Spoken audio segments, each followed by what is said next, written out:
This is Writing Lessons, and I'm your host, Silas House. On each episode of Writing Lessons, we talk about a different topic of creative writing.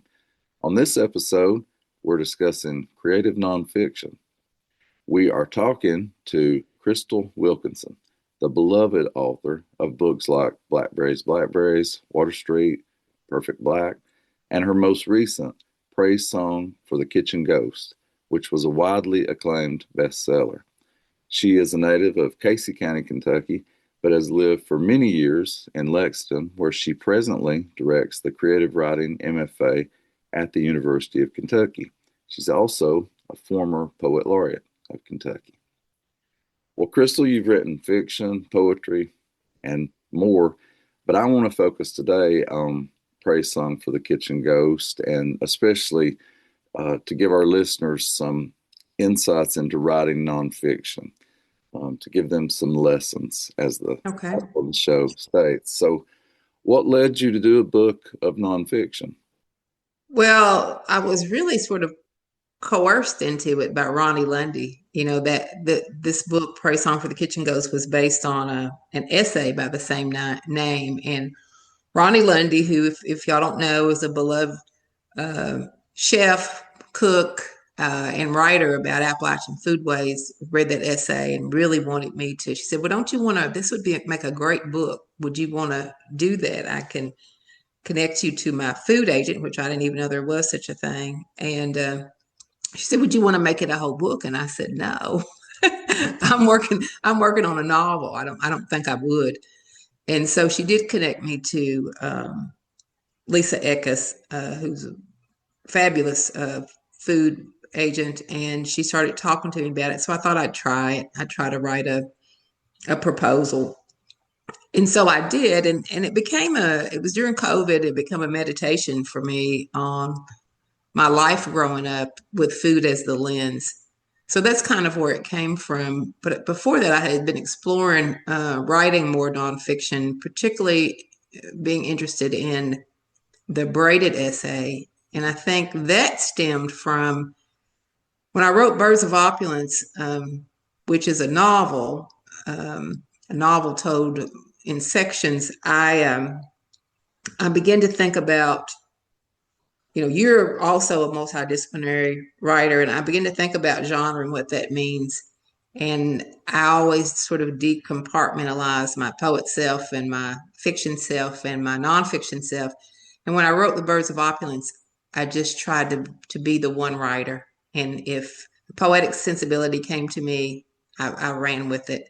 If I was pulling something straight from my life in that book, I let that settle into that book. And so that became like what do you call it? Like a relay race to the next book. And I did something similar in Perfect Black, even though it's supposed to be poetry. And so this was the first sort of head-on nonfiction that I've written as far as book length. And it also became the same way. Like I felt like there were moments that where poetry needed to be represented, particularly when dealing with memory. So this sort of braided form has become my nonfiction voice, I think. Yeah. I always think of you as a very private person.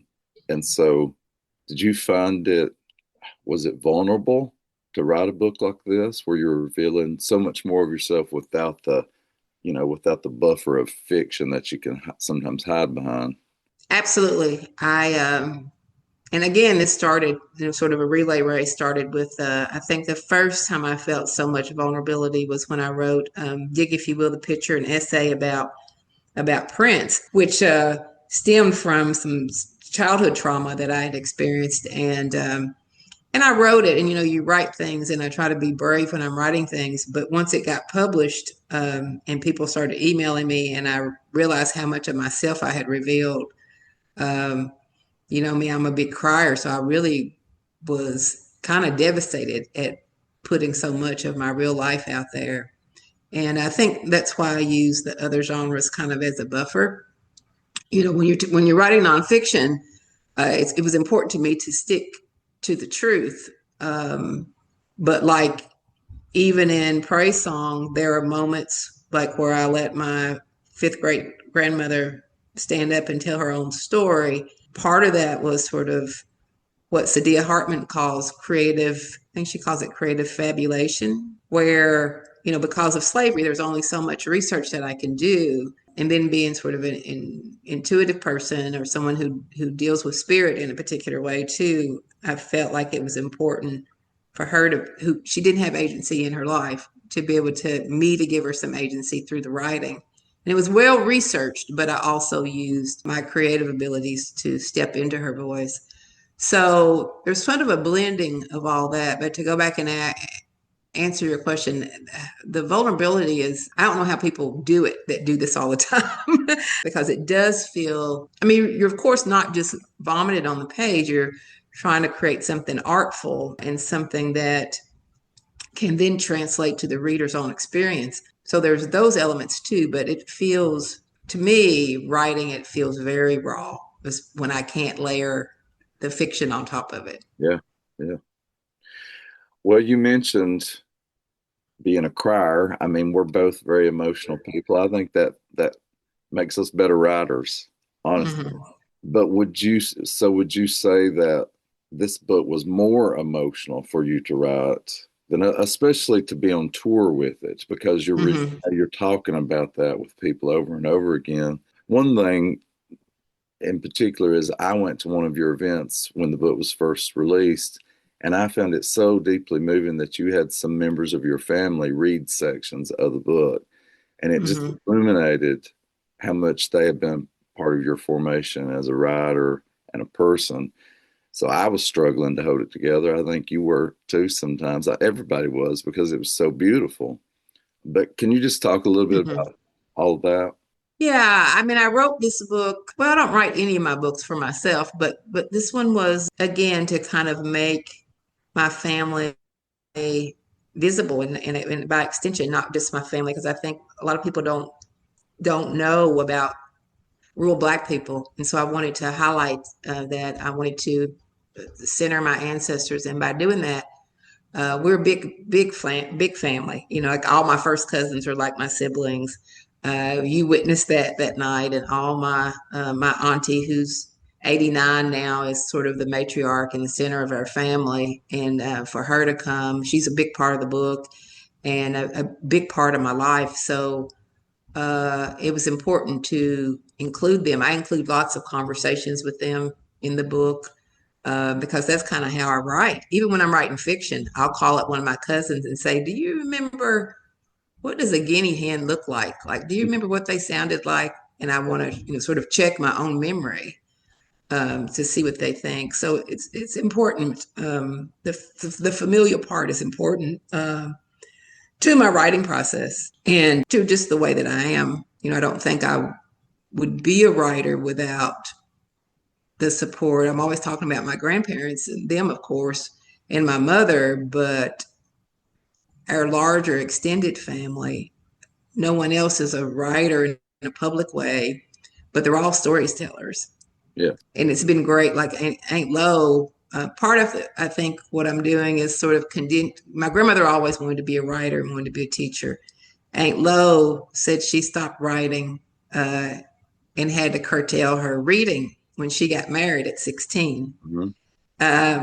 So these brilliant people, particularly brilliant women who never had a chance to go as far as they could go, they could have went in their lives. I think it's important to me to continue to give them a voice and to give people like them voices. Aunt Lo's 89 and been in the hospital and continued to tell stories that I never heard. So I've been sitting by her bedside, and she knows that I'm a writer. So she's saying, "Did I ever tell you about this or that?" And she's telling me all these stories that I didn't know, with all of the elements that you need in writing. Like, she has a perfect pacing, perfect, I'm sitting there like enthralled while she's telling these stories. Her pacing, her development of character, the way that she invokes setting in her storytelling, all influences the way that I write. Mm-hmm.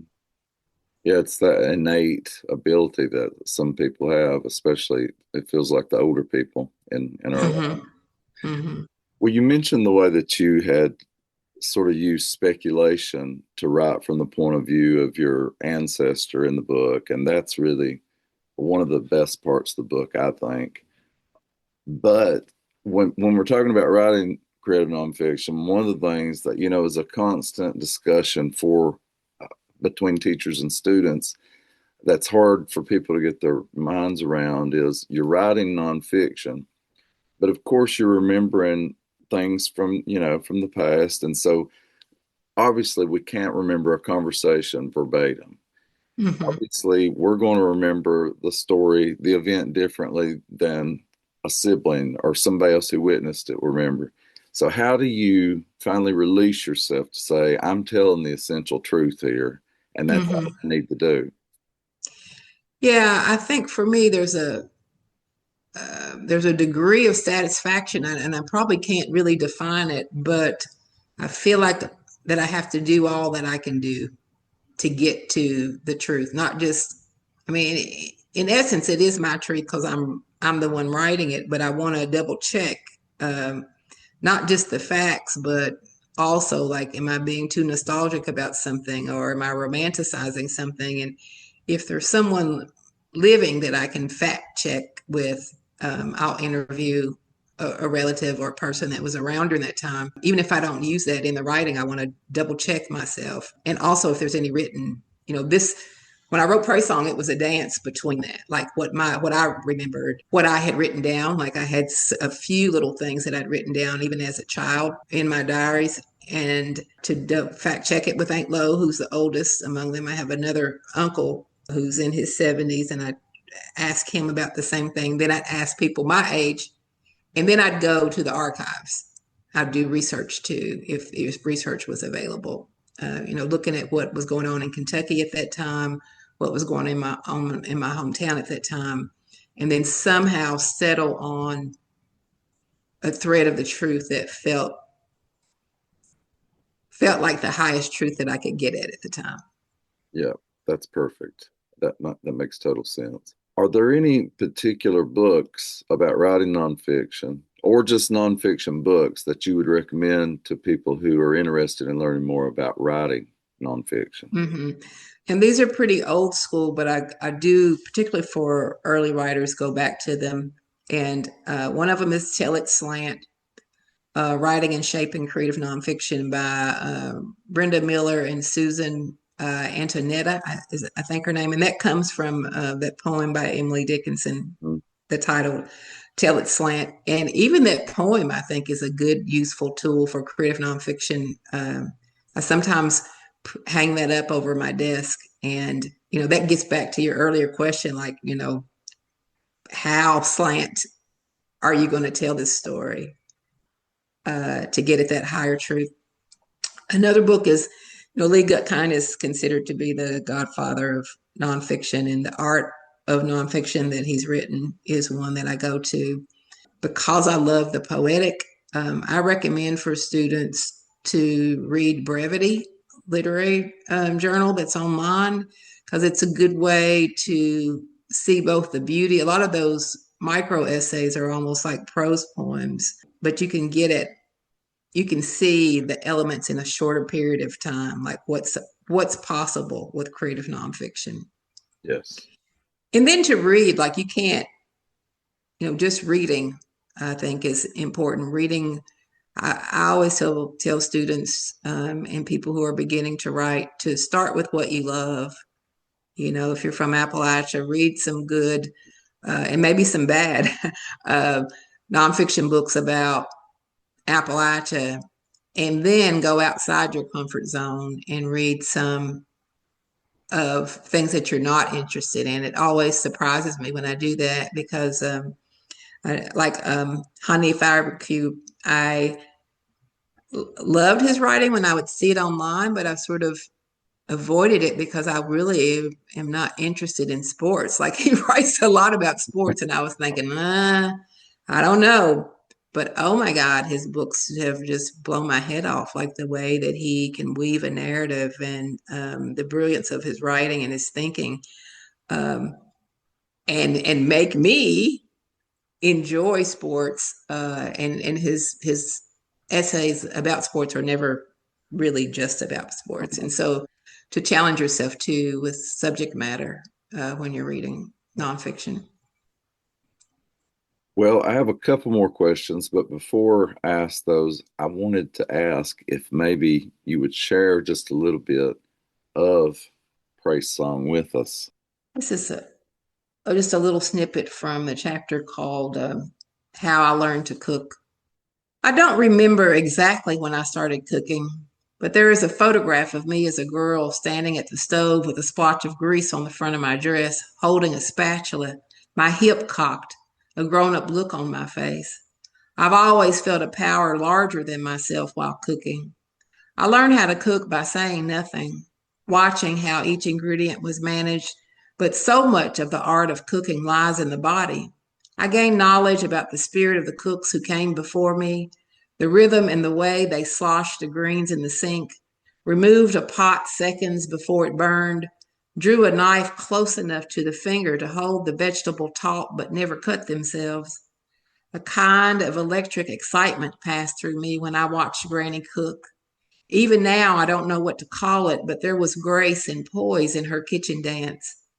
I still remember how my heart raced the first time I peeled potatoes with Granny's favorite paring knife without wasting the flesh. There were no instructions, but she warned me often of the dangers of waste. She'd tell me that I'd left enough food behind to feed another mouth. She never wasted anything. I watched her scrape a bowl of cake batter so clean that it looked as if she'd already doused it in the dishpan suds. She often told me that she came through the Great Depression. Something like that'll change a body, she said. Even with generations between us, I learned to mimic my grandmother's movements so well that I imagined that I had actually become her. I, too, even being of the generation of plenty, was aware of both the perils of waste and the dread of never having enough. Just listening to you read that makes me think that it's a writing lesson in its own just to hear you read, because for one thing, there's so many unexpected things in that. If you're thinking about, writing about food, for one thing, it's so physical. There's so much of the body in it. And of course, that makes sense because we are physical when we're cooking or preparing food. But that wouldn't be the first thing to come to mind for me in writing. Mm-hmm. And then the way it goes into the introspection. Um, so I think just that brief passage shows how many layers there are to writing, period, but especially writing about food and memory. And it's like, it's impossible to write about food and not write about memory to some degree, don't you think? It's true. Yeah. I mean, because, yeah, I think food is the great conduit to the past. Hmm. I think that's why we love what we love, regionally, familially. Like, but that's not how we do it in our family. Like you almost ready to fight somebody over the foods that you love. Yeah, that's right. And one generation's struggle and survival food, I think, becomes the next generation's comfort food. Mm, I love that. Yeah. Well, do you have a brief prompt that might be beneficial for our listeners to know about? Um, I do. This is one of my favorite prompts. Is it can lead to a braided essay, but it doesn't have to. I think one of the things that it does is sort of tricks the brain into doing these separate things that can become one. People always want to know what they should do with it after they've done it. So it's an exercise that's adapted from one that Marsha Aldrich did, and I changed all of the parts and pieces. But so it's thinking about a braid, and so you come up with three things. And so as a start, you could do a memory between the ages of 6 and 12. The second one is a recent event or a personal or a regional event, or it could be national. So the second one's an event, and the third one is a detailed description of the natural world that you're familiar with. So memory 6 to 12, recent personal event or a regional or national event and a description of the natural world. And then what you do is you do 2 to 3 paragraphs on each one, and you do 3 passes. So it sort of like gets you sort of all over the place with these.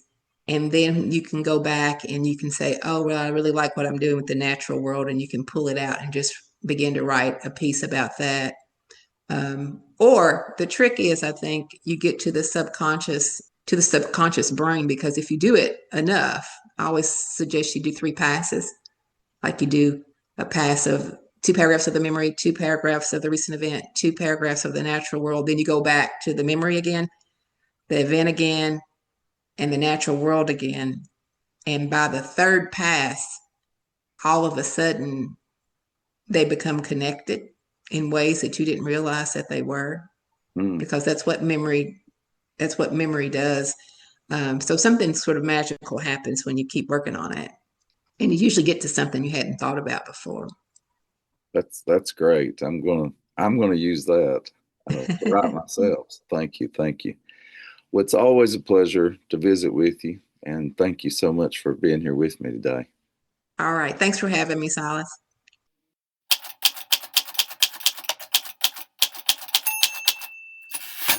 Writing Lessons is an initiative of the 2024-2025 Kentucky Poet Laurate. That's me, Silas House. I'm thankful for the support of the Kentucky Arts Council, the Carnegie Center for Literacy and Learning, the Office of Governor Andy Beshear, and Kentucky Humanities.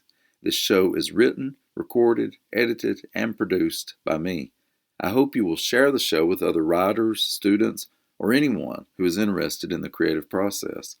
Please subscribe to our show, and if you like it, I hope you'll leave a review or a 5-star rating. That'll help us get the show to more listeners. Thanks so much for listening to Writing Lessons.